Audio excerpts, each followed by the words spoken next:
Assalamualaikum warahmatullahi wabarakatuh.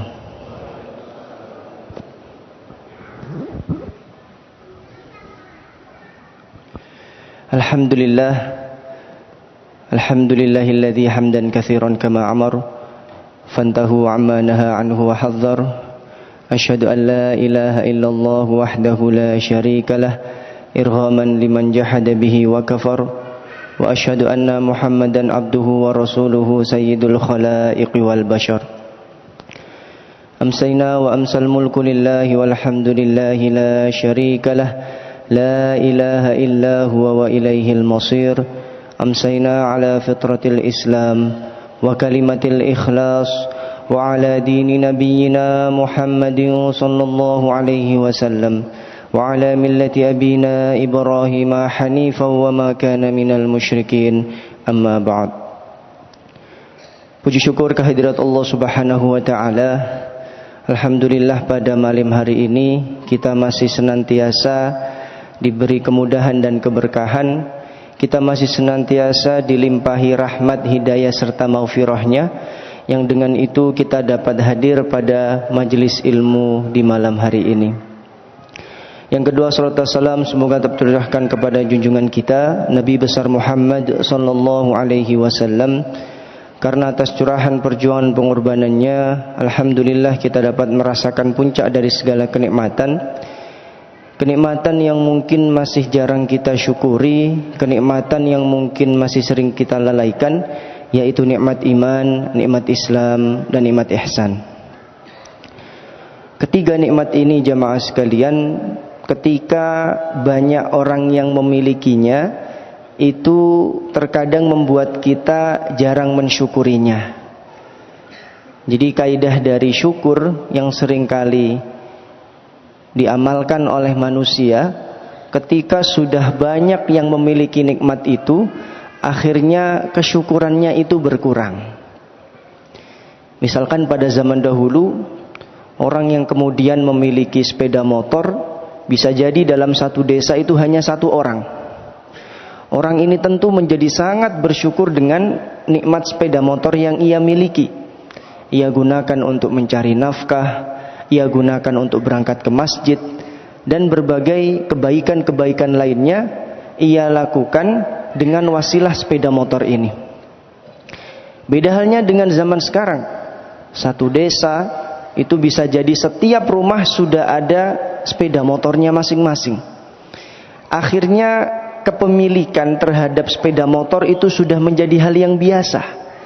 Inilah kemudian yang menyebabkan diri-diri kita itu akhirnya kurang bersyukur, bisa jadi dengan kepemilikan sepeda motor ini. Tapi ini bukan tentang sepeda motor. Ini tentang nikmat keislaman yang kita miliki. Indonesia itu jamaah sekalian, persentase muslim di Indonesia itu ada 87%. Banyak sekali. Bisa jadi kemudian dalam satu kampung, satu RT, bahkan satu desa, 100% itu beragama muslim, beragama Islam.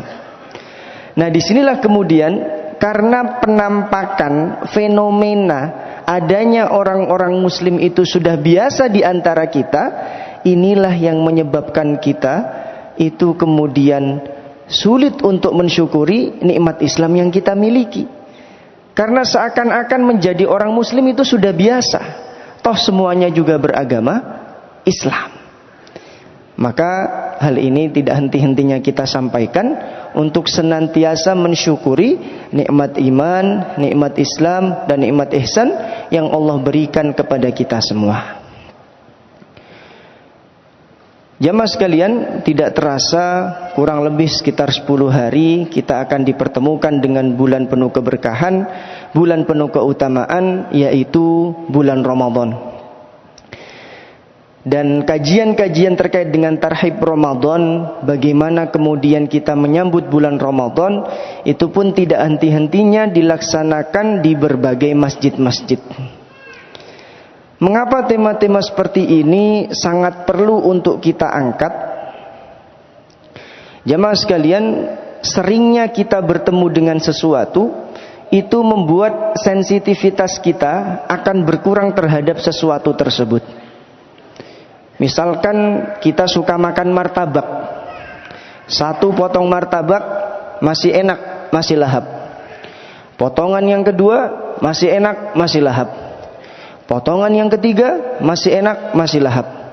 Akan tetapi jika sudah memasuki potongan yang keempat, kelima, keenam, tentu di situ sudah ada rasa belenger, ada rasa bosan, ada rasa jenuh. Tapi lagi-lagi ini bukan tentang martabak. Ini tentang bagaimana kemudian kita bertemu dengan bulan Ramadan. Di antara kita mungkin sudah ada yang sampai 60 kali bertemu dengan bulan Ramadan, terhitung sejak usia baligh. Ada juga yang mungkin di bawahnya 50 kali, 40 kali, 30 kali, 20 kali dan seterusnya. Nah, jamaah sekalian, tentu yang ingin kita harapkan adalah bagaimana kemudian seringnya kita bertemu dengan bulan Ramadan itu tidak membuat kita bosan dengan bulan Ramadan, tidak membuat kita jenuh dengan bulan Ramadan, tidak membuat kita merasa bahwa Ramadan itu sebagai bulan yang biasa-biasa saja. Maka dari tahun ke tahun, setiap mendekati bulan Ramadan, ada kajian-kajian terkait tarhib Ramadan, untuk senantiasa mengingatkan kita bahwa bulan Ramadan itu bukan bulan yang biasa-biasa saja. Nah, jamaah sekalian, terkait dengan dipilihnya tema 3 persiapan menuju bulan Ramadan, karena hubungan antara bulan sekarang yaitu bulan Sya'ban dengan bulan Ramadan itu benar-benar terkait erat dengan kata persiapan.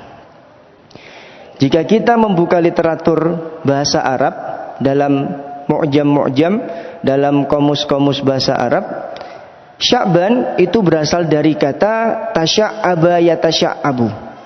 Tasya'ub yang artinya berpencar dan menyebar.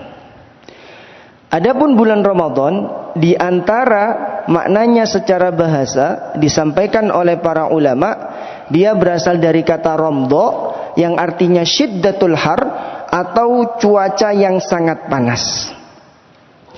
Apa keterkaitan antara dua makna bahasa dari bulan Sya'ban dan bulan Ramadan ini?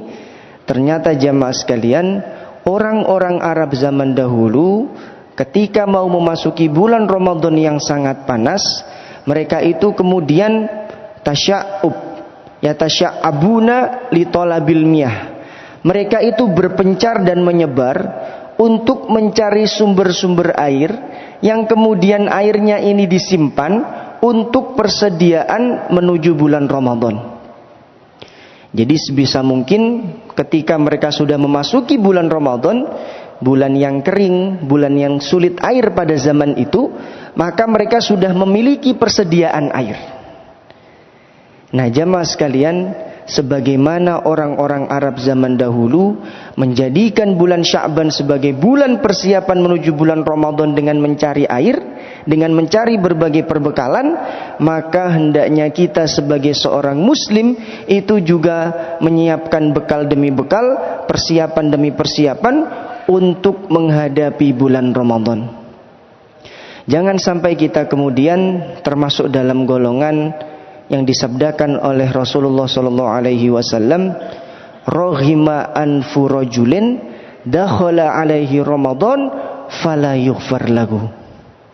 Sungguh sangat rugi seseorang yang kemudian ditakdirkan untuk masuk bulan Ramadan, fala yughfar lahu, akan tetapi dosa-dosanya tidak diampuni. Dan ini tentu berkaitan erat dengan bagaimana persiapan-persiapan kita sebelum memasuki bulan Ramadan.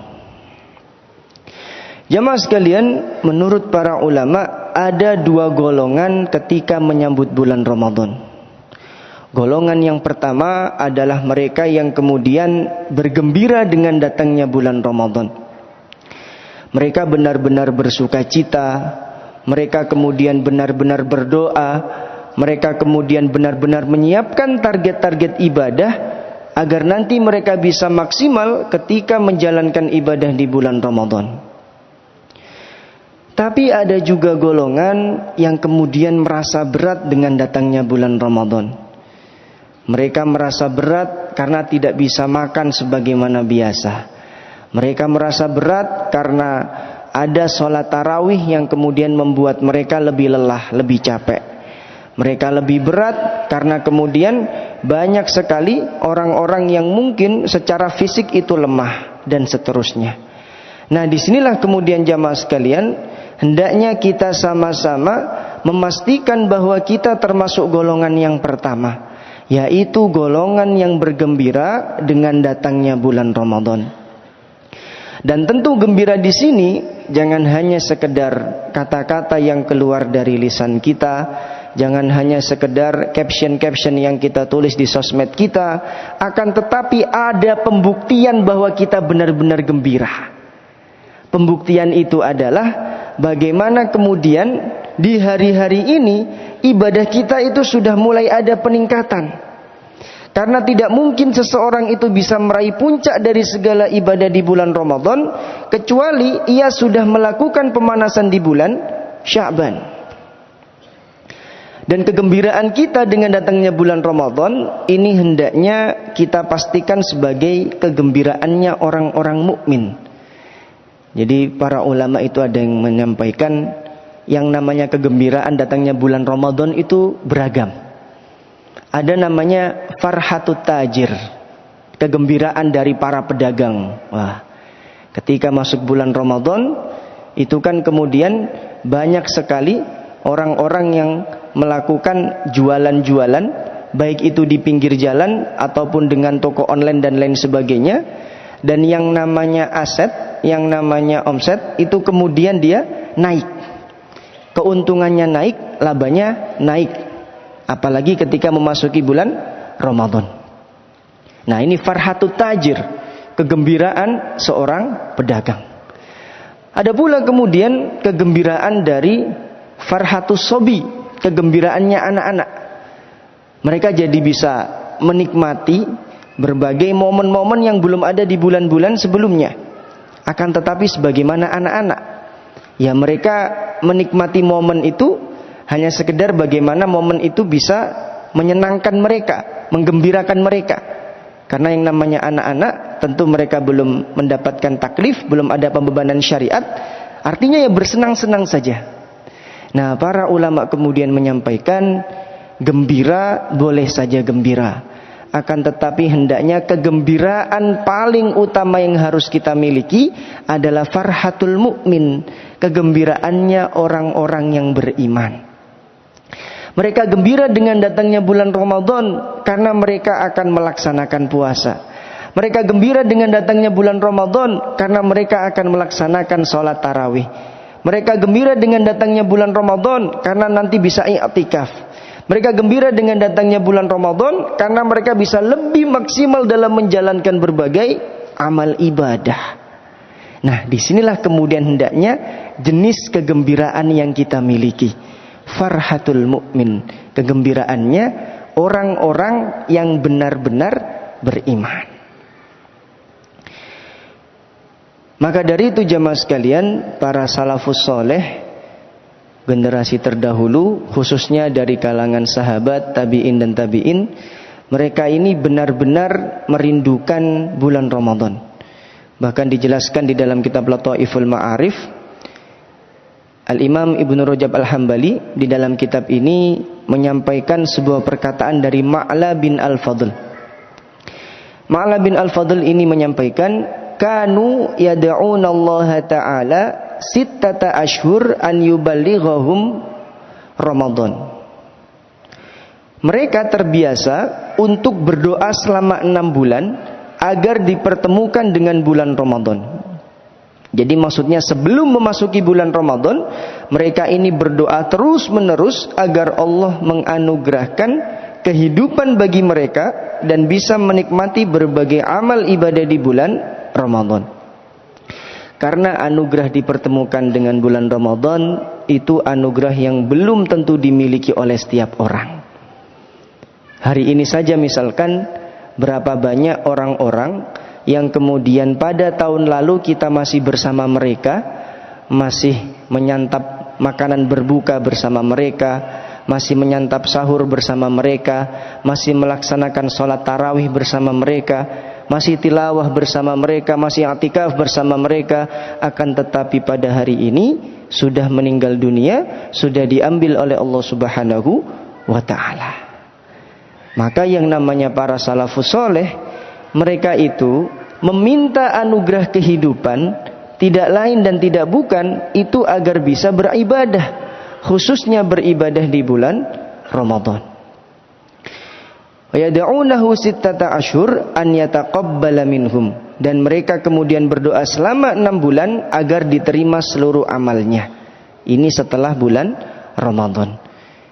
Jadi kalau hari-hari mereka itu mereka melakukan rutinitas untuk menunggu satu solat ke solat yang lain, untuk menunggu solat subuh ke zuhur, zuhur ke asar, asar ke maghrib, maghrib ke isya, dan isya ke subuh lagi. Maka jika kemudian dalam hitungan bulan mereka dalam menjalani bulan demi bulan itu untuk menunggu bulan Ramadan dan untuk menunggu bulan Ramadannya lagi. Jadi kerinduan mereka terhadap bulan Ramadan itu benar-benar kerinduan yang asli. Kerinduan yang kemudian benar-benar lahir dari hati seorang mukmin yang tulus kepada Allah Subhanahu wa ta'ala, karena mereka mencintai ibadah di bulan Ramadan. Nah, disinilah kemudian kecintaan terhadap amal ibadah itu hendaknya kita tanamkan kepada diri-diri kita. Jadi rindu terhadap amal ibadah itu bahkan sudah terjadi 6 bulan setelahnya. Dan ketika amal ibadahnya sudah mencapai puncak, sudah benar-benar maksimal, mereka masih khawatir amal ibadah itu belum diterima oleh Allah Subhanahu wa ta'ala. Akhirnya mereka berdoa selama 6 bulan agar ibadah bulan Ramadan sebelumnya itu diterima oleh Allah Subhanahu wa ta'ala.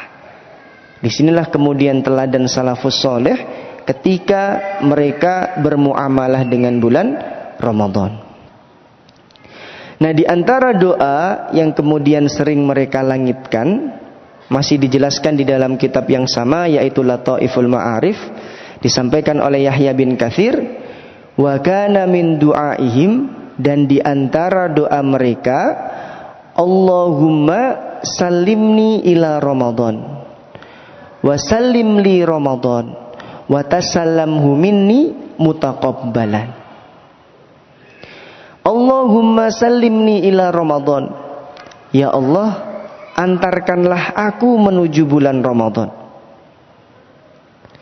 Wa sallim li Ramadan, dan antarkanlah pula Ramadan itu kepadaku. Jadi seakan-akan di sini kita meminta kepada Allah Subhanahu wa ta'ala agar keduanya ini sama-sama ridho. Ramadan itu ridho bertemu dengan kita, kita ridho bertemu dengan bulan Ramadan. Inilah yang kemudian diminta oleh para salafus soleh, agar anugerah kehidupan itu masih mereka miliki, Ramadan itu ridho untuk bertemu dengan mereka.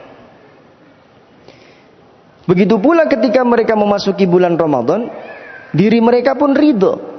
Karena mereka ridho dengan kedatangan bulan Ramadan, mereka bisa maksimal dalam menjalankan berbagai amal ibadah di dalamnya.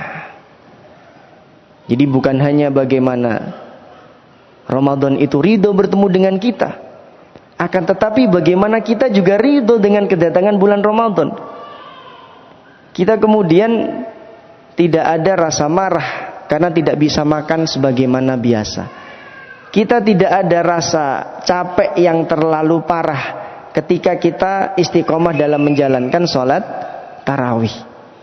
Nah, disinilah kemudian jamaah sekalian, doa yang ingin diajarkan oleh salafus soleh kepada diri-diri kita itu bagaimana tercapainya at-taradi, saling ridho.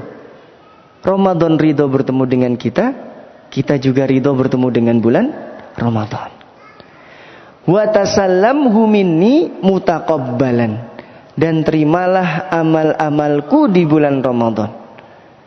Jadi bayangkan para salafus soleh pada zaman dahulu, mereka belum bertemu dengan bulan Ramadan, mereka belum menjalankan amal ibadah di bulan Ramadan, tapi mereka sudah berdoa agar amal-amalnya yang kelak mereka lakukan di bulan Ramadan itu diterima oleh Allah Subhanahu wa ta'ala. Jadi amalnya saja belum dilakukan, mereka sudah berdoa agar amal itu diterima.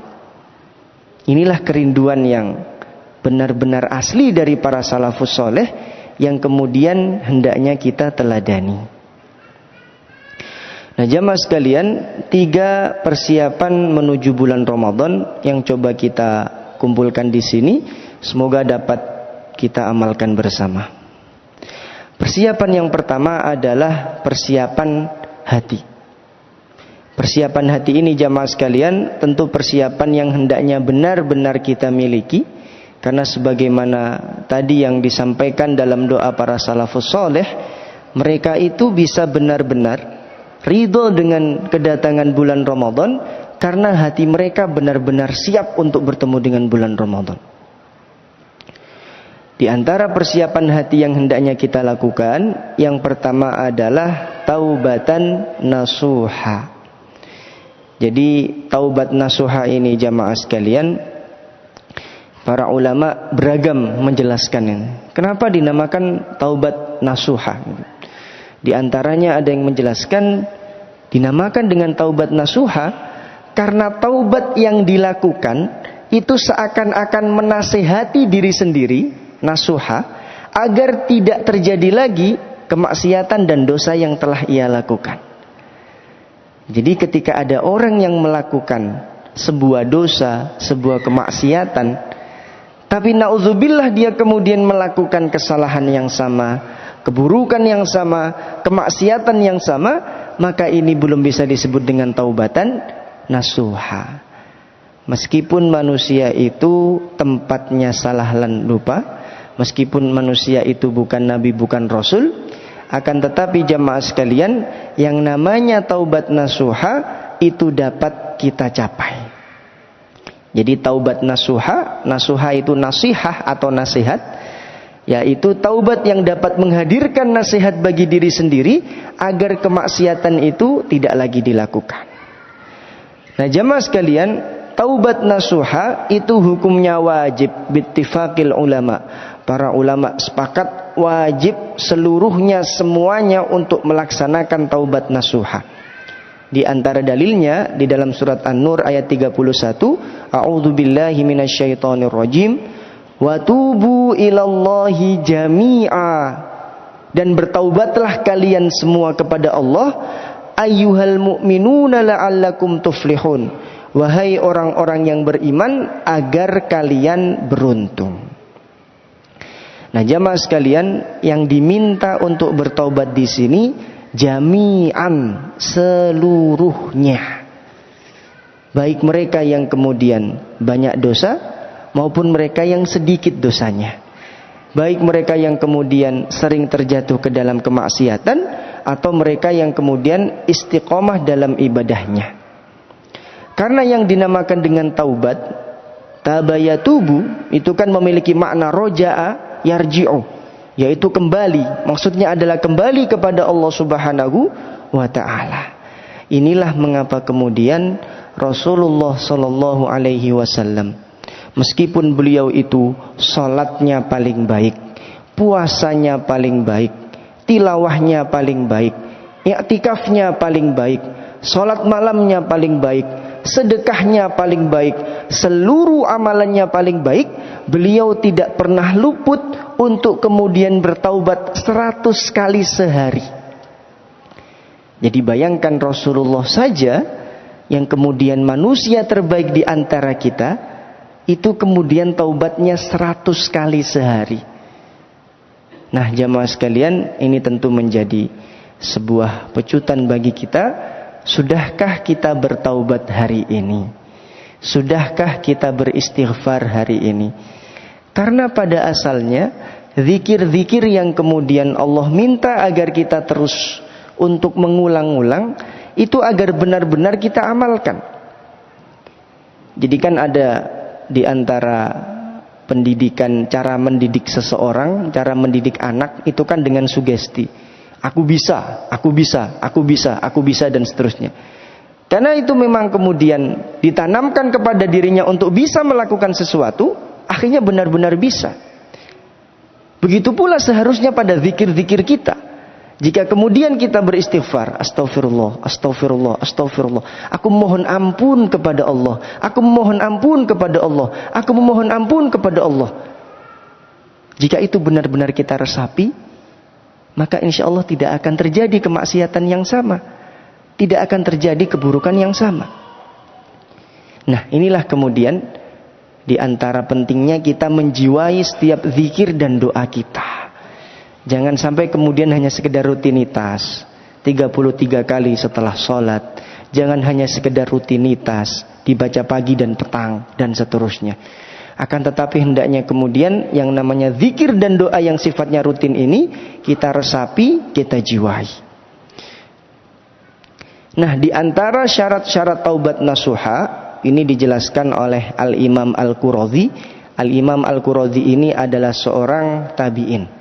Pendapat beliau ini tertera di dalam tafsir Al-Qurtubi, Al-Jami' li Ahkamil Quran, ketika beliau mentafsirkan surat At-Tahrim ayat 6. Yang ya ayyuhalladzina amanu tubu ilallahi taubatan nasuha.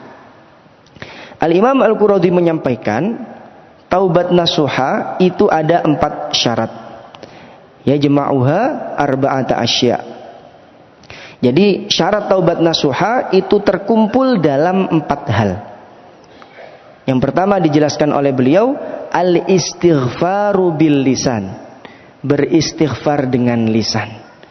Nah, ini yang sudah kita jelaskan tadi, bagaimana zikir dan doa yang kemudian senantiasa kita langitkan kepada Allah Subhanahu wa taala itu hendaknya bukan hanya diulang-ulang, akan tetapi diresapi dan dijiwai maknanya.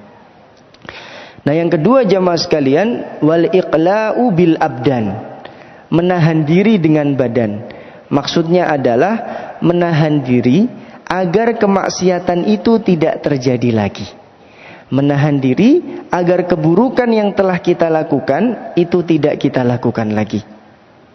Jadi memang sejak awal taubat nasuha itu membuat seseorang benar-benar tidak kembali lagi ke dalam dosa yang sama. Yang ketiga, wa idmaru tarkil audi bil janan. Berjanji di dalam hati untuk tidak mengulangi lagi. Jadi di dalam 4 syarat ini yang berkaitan dengan tidak mengulangi lagi itu sampai ada 2. Yang pertama berjanji di dalam hati. Yang kedua menahan diri dengan badan agar kemaksiatan itu tidak terulang lagi. Jadi benar-benar harus ada penekanan bahwa kalau kita benar-benar taubatan nasuha, sebisa mungkin kita tidak jatuh ke dalam kemaksiatan yang sama. Wa muhajaratu sayyi'il ikhwan. Nah, syarat yang keempat ini jamaah sekalian, ini satu-satunya syarat eksternal, syarat yang kemudian tidak berkaitan dengan diri kita, akan tetapi ia memiliki pengaruh besar untuk kita bisa taubatan nasuha.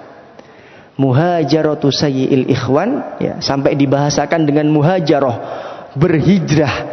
Jadi berhijrah dari sifat buruk teman-teman. Ya. Jadi di sini pemilihan katanya bagus ya. Selain diakhiri dengan nun semua, ya.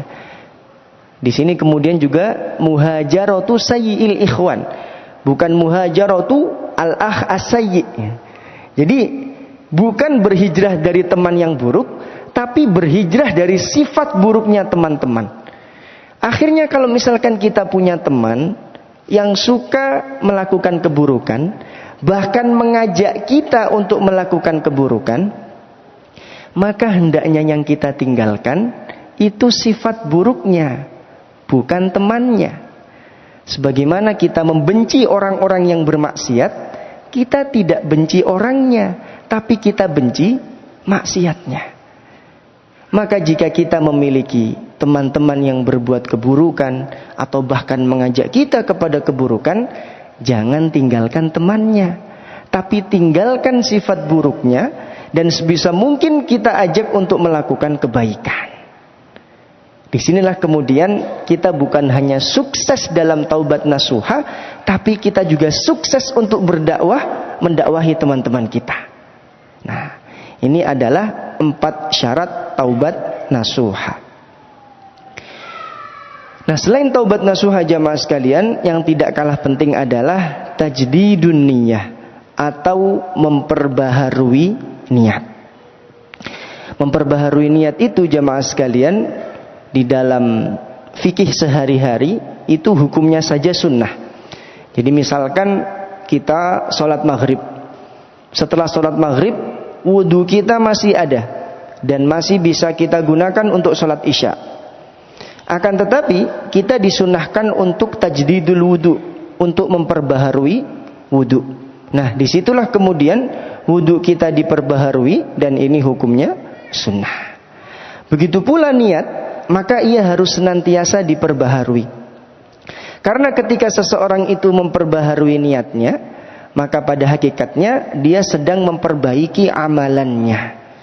Jika kita menggunakan niat-niat yang sama dari hari ke hari, seakan-akan tidak ada perubahan dari niat itu, maka lama-kelamaan amal ibadah kita akan ada penurunan. Karena tidak ada sensasi yang berbeda dari satu ibadah dengan ibadah lainnya. Nah, di antara sebab yang lain jamaah sekalian, karena niat itu punya potensi untuk melipat gandakan pahala. Qala Ibnul Mubarak, Al-Imam Ibnul Mubarak, ini juga seorang tabi'in, beliau menyampaikan, rubba amalin saghirin tu'azzimuhu niyyah, wa rubba amalin kabirin tuhaqqiruhu niyyah. Betapa banyak amalan kecil, akan tetapi ia menjadi besar balasannya karena sebab niat. Dan betapa banyak amalan yang besar itu menjadi kecil balasannya karena sebab niat. Nah, kalau berkaitan dengan fikih, ini bisa kita aplikasikan. Misalkan kita sholat sunnah, kita berwudu, kemudian masuk masjid. Nah, jamaah sekalian, di situ kalau misalkan kita mengumpulkan niat sholat sunnah wudu, sholat sunnah tahiyatul masjid, sholat sunnah qobliyah, maka satu sholat kita itu mendapat pahala 3 sholat. Jadi menggabungkan niat itu atau tasyrikun niyah itu hanya bisa dilakukan di sholat-sholat sunnah. Akan tetapi beda halnya kalau misalkan kita masuk ke masjid dan yang kita niatkan hanya sholat sunnah qobliyah, maka kita hanya mendapat pahala sholat sunnah qobliyah. Nah, itu dari sudut pandang fikih.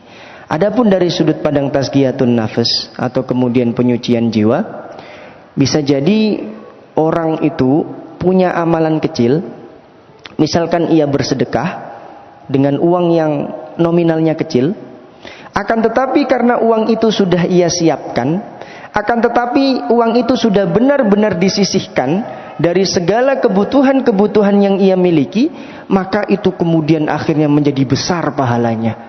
Karena ia benar-benar ikhlas. Karena dalam kondisinya yang pas-pasan itu ia tetap bersedekah. Karena dalam kondisinya yang serba kekurangan itu ia tetap berinfak. Disinilah kemudian amalannya, balasannya bisa menjadi besar. Nah, begitu pula kemudian misalkan ada orang yang memiliki amalan yang besar.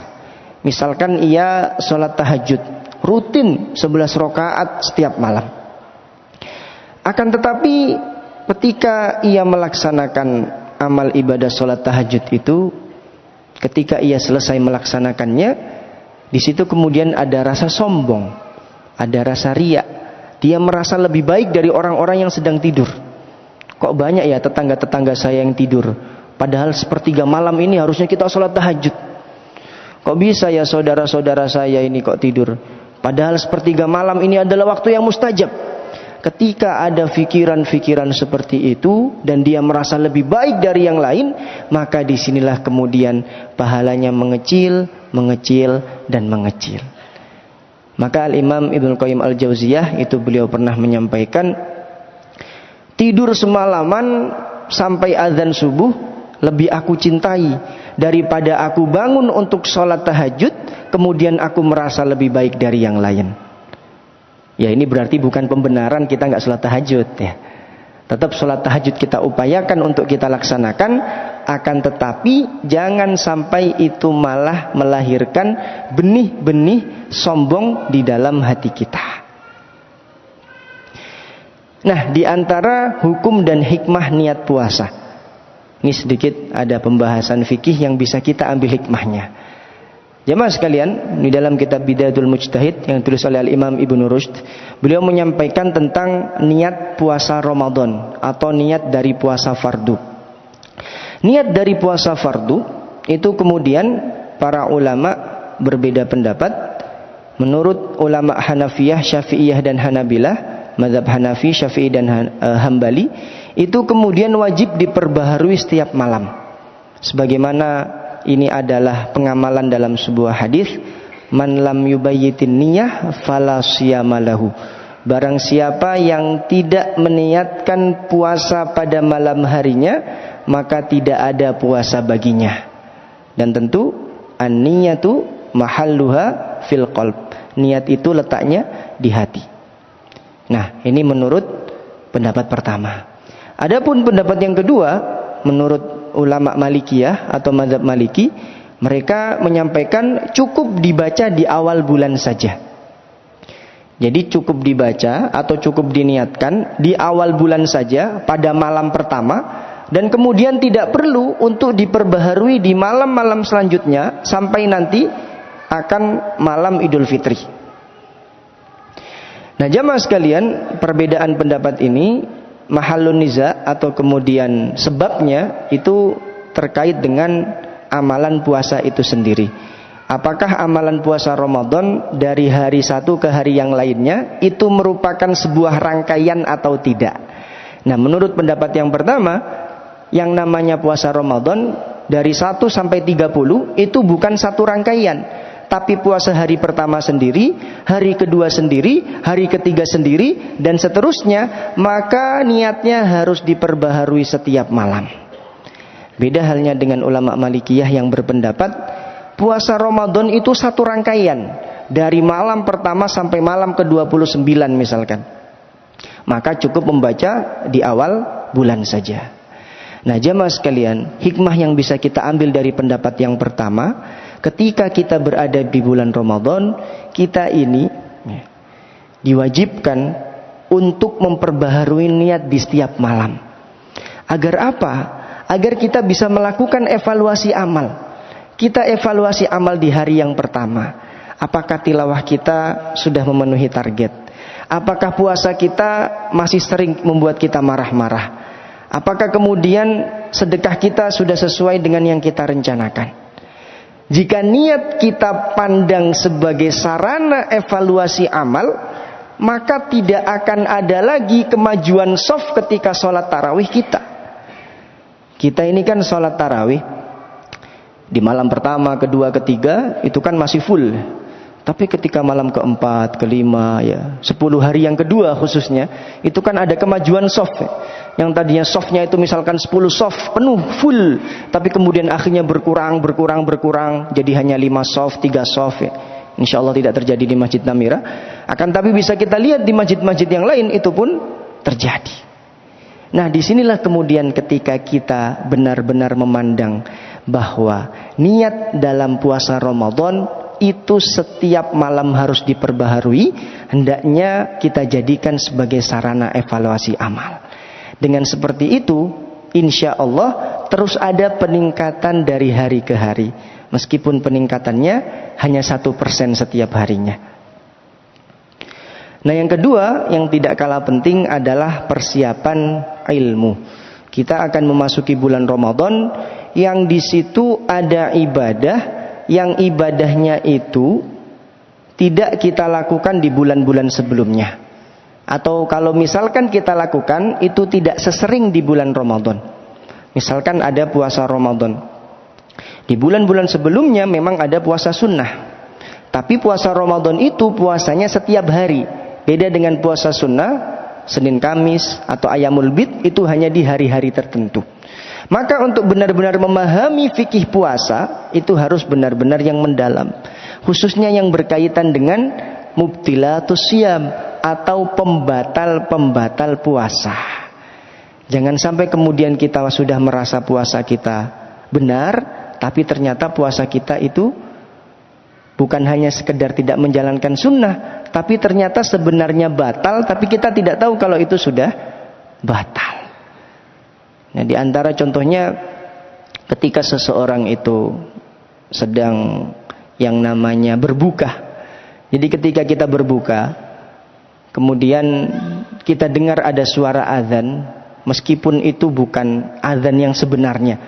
Jadi misalkan kita punya anak kita itu sedang buka YouTube atau apa, terus dia buka azan gitu. Padahal belum waktunya azan. Kita kira sudah azan, akhirnya kita makan atau minum. Nah, jamaah sekalian, menurut seluruh mazhab, 4 mazhab, hal seperti ini ketika ia terjadi, maka di situ puasanya batal. Batal dan tidak ada rukhsah di situ. Mengapa? Karena la ibrata bidzannil bayyin khata'uh. Tidak ada gunanya ya. Bidzannil bayyin khata'uh, ya, kesalahan yang sudah jelas kesalahannya.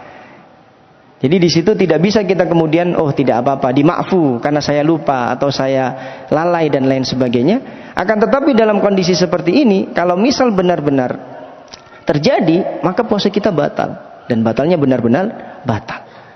Nah, begitu pula misalkan ketika sebaliknya, ketika dalam keadaan seseorang itu sahur, ketika sahur ia masih makan dan ia ragu apakah sudah masuk waktu subuh atau belum. Nah, ketika ragu dan dia tetap ragu dan belum ada penjelas apakah dia sudah masuk ataupun belum masuk, jika kita merasa puasa kita batal, maka itu bukan hal yang tepat. Karena apa? Karena dalam kaidah fikih dijelaskan, al-aslu baqa'u ma kana ala ma kana. Hukum asal dari sesuatu itu tetapnya sesuatu atas sesuatu. Maksudnya adalah orang ketika sahur, hukum asalnya kan masih malam. Maka jika ada keraguan di situ dan belum jelas apakah sudah masuk waktu subuh atau belum, maka dihukumi dengan hukum asalnya, yaitu masih masuk waktu malam dan belum masuk azan subuh. Nah, jemaah sekalian, permasalahan-permasalahan yang rinci seperti ini, itu tentu ya bukan kewajiban kita untuk benar-benar mendalaminya, akan tetapi karena kita akan memasuki bulan Ramadan, hendaknya kita benar-benar mempelajarinya. Nah, di antaranya juga karena pemahaman agama yang kita miliki, ini di antara tanda baiknya seorang hamba. Man yuridillahu bihi khairan yufaqihu fiddin. Barang siapa yang Allah kehendaki kebaikan baginya, niscaya dia memahamkannya tentang agama ini.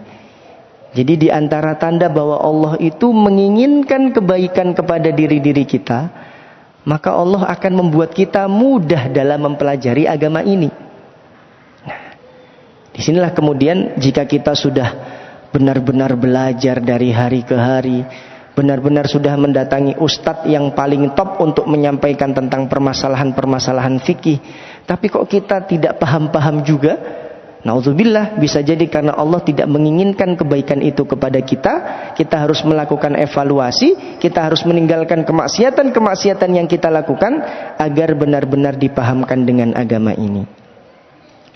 Nah, di antara hukum-hukum yang harus kita pelajari adalah fikih puasa, fikih tarawih, fikih zakat, fikih i'tikaf, dan lain sebagainya. Ini adalah hal yang penting untuk kemudian kita pelajari, khususnya sebelum kita memasuki bulan Ramadan.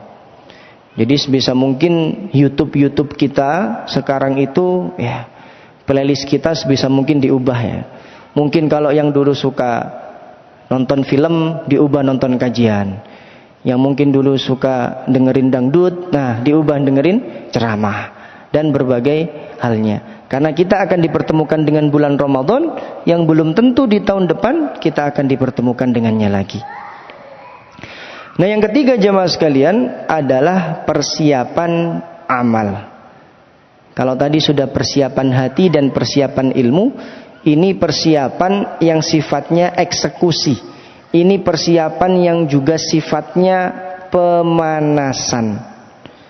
Orang itu ketika dia akan menjalani sebuah perlombaan, sebuah pertandingan, tentu di situ ia berlatih dengan benar-benar keras. Ia berlatih dengan benar-benar keras, sebisa mungkin seluruh otot-ototnya itu sudah siap untuk memenangkan perlombaan atau pertandingan. Maka begitu pula dengan bulan Ramadan.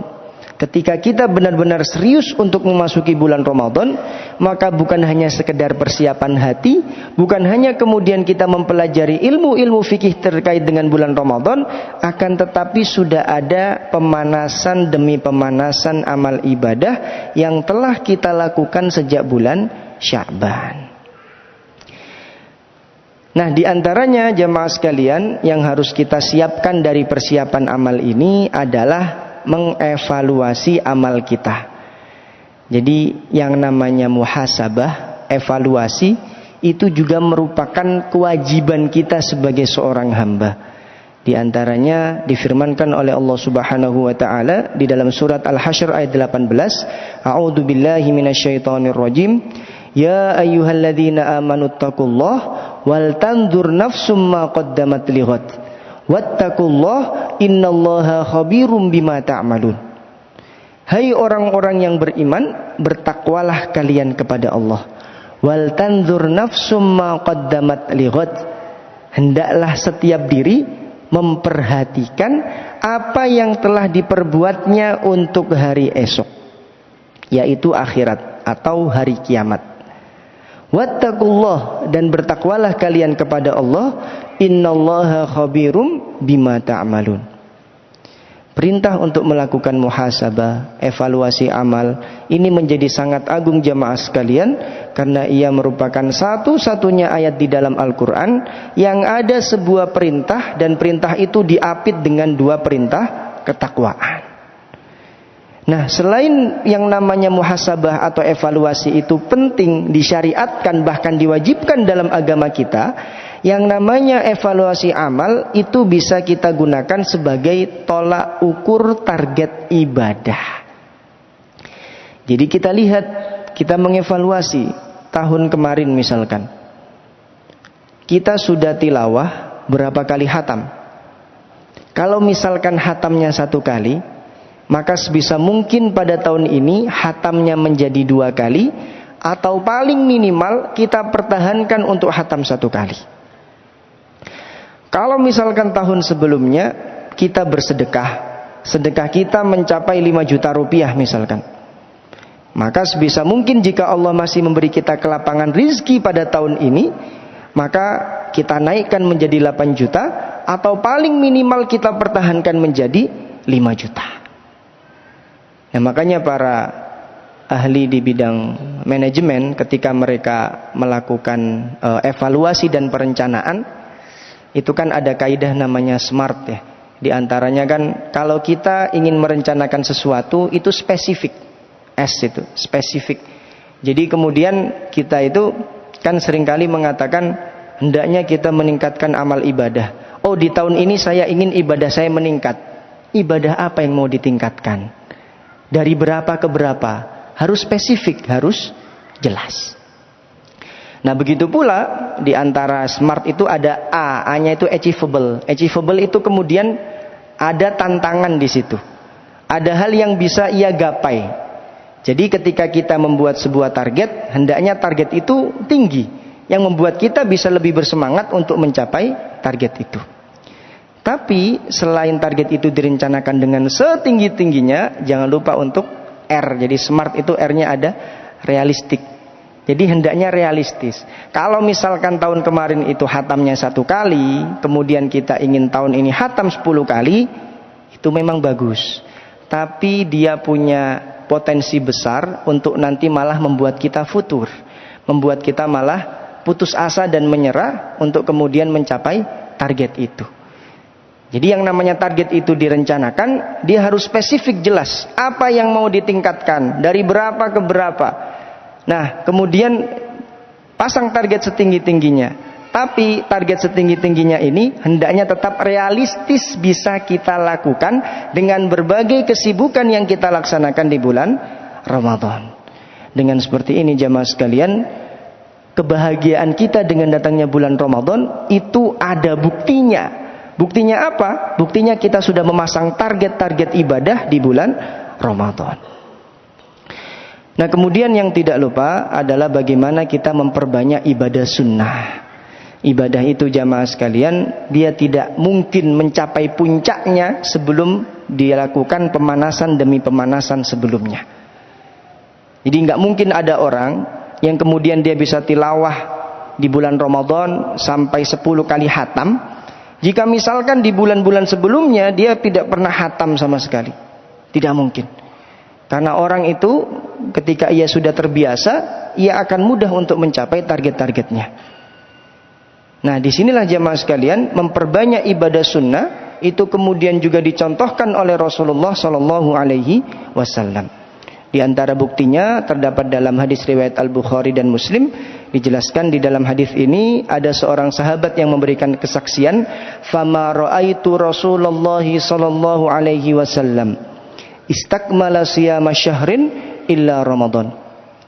Aku tidak pernah melihat Rasulullah Sallallahu Alaihi Wasallam berpuasa secara sempurna dari awal hingga akhir bulan selain pada bulan Ramadan. Wa ma ra'aituhu aktsara siyaman minhu fi Sya'ban. Dan aku pun tidak pernah melihat beliau berpuasa lebih banyak daripada berpuasa di bulan Sya'ban. Artinya jamaah sekalian, puasa sunnah Rasulullah Sallallahu Alaihi Wasallam yang paling banyak itu berada di bulan Sya'ban. Bahkan tidak berada di bulan-bulan haram, tidak berada di bulan Dzulqa'dah, Dzulhijjah, Muharram dan Rajab, yang di situ setiap amal yang dilakukan itu Allah lipat gandakan pahalanya. Tapi Rasulullah melakukan itu di bulan Sya'ban karena beliau benar-benar memahami bahwa ini adalah persiapan menuju bulan Ramadan.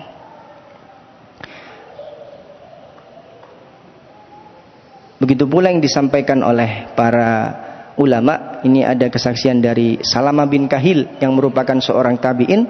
Kana yuqalu syahru Sya'ban syahrul qurra. Dahulu bulan Sya'ban itu disebut pula dengan bulan para qurra atau bulan para pembaca Al-Qur'an. Jadi para salafus soleh zaman dahulu, mereka itu ketika memasuki bulan Sya'ban, mereka sudah memperbanyak tilawahnya. Bahkan dijelaskan dalam sebuah riwayat, ada seorang ahli hadis bernama Amr bin Qais. Amr bin Qais ini selain beliau seorang ahli hadis, beliau juga seorang pedagang kaya raya yang memiliki banyak toko. Nah, beliau ini jamaah sekalian, ketika memasuki bulan Sya'ban, beliau dengan sengaja menutup seluruh toko-tokonya agar bisa fokus untuk tilawah Al-Qur'an. Ya, meskipun belum tentu kita bisa melakukan hal yang sama dengan beliau. Bisa jadi karena aset beliau sudah sangat banyak sampai bisa menutup tokonya. Akan tetapi spirit dan mentalnya sebelum memasuki bulan Ramadan dengan fokus untuk memperbanyak tilawah, inilah yang kemudian harus kita teladani. Maka jamaah sekalian, jika kita benar-benar bahagia dengan datangnya bulan Ramadan, mari kita buktikan bersama dengan berbagai persiapan-persiapan yang telah kita sampaikan tadi. Assalamualaikum warahmatullahi wabarakatuh.